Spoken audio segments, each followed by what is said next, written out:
ఈ జగన్మోహన్ రెడ్డి ఇప్పుడు వెళ్తుంది మాత్రం కంప్లీట్ డిస్ట్రక్టివ్ మైండ్ సెట్.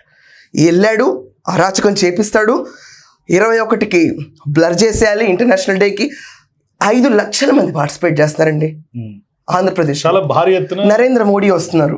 30 రోజులుగా జరుగుతున్న ఈవెంట్ ఇది. యోగాని తీసుకెళ్ళాలి ప్రతి హౌస్ హోల్డ్ కని సర్టిఫికేషన్ ఇస్తున్నారు పార్టిసిపేట్ చేసిన వాళ్ళందరికీ. మ్యాట్స్ దగ్గర నుంచి వాటర్ బాటిల్స్ నుంచి ఫుడ్ దాకా అందరికీ ప్రొవైడ్ చేస్తున్నారు. ఇంత స్కీమాటిక్గా వెళ్తుంటే మనకి ఎప్పుడన్నా ఒళ్ళు రుచుకోవడం తప్ప తినేసి ఆవలిచ్చి యోగా అనేది తెలుసా వీళ్ళకి? ఎక్కడన్నా తెలుసా అండి? తాగి ఒళ్ళు రుచుకొని పో మరుసటి రోజు. యోగా అన్న మాట వచ్చా? స్పెల్లింగ్ వచ్చా యోగాది ఎవరికన్నా? అసలు నాకు అర్థం కాదు ఈ పోస్టులు పెట్టిన వాళ్ళకి. బయోజిఏ తెలుగులో రాయమండి అంటే యాగోనో యోగానో రాస్తారండి వాళ్ళు. ఆ బ్యాచ్ అదంతా కాదండి. ఈ పోస్టులు పెడతారు చూడండి, వాటి పైన హెడ్డింగ్లు కూడా తెలుగులో రాయటం రాదండి. నన్ను అందరూ ఎక్కిరిచ్చారు.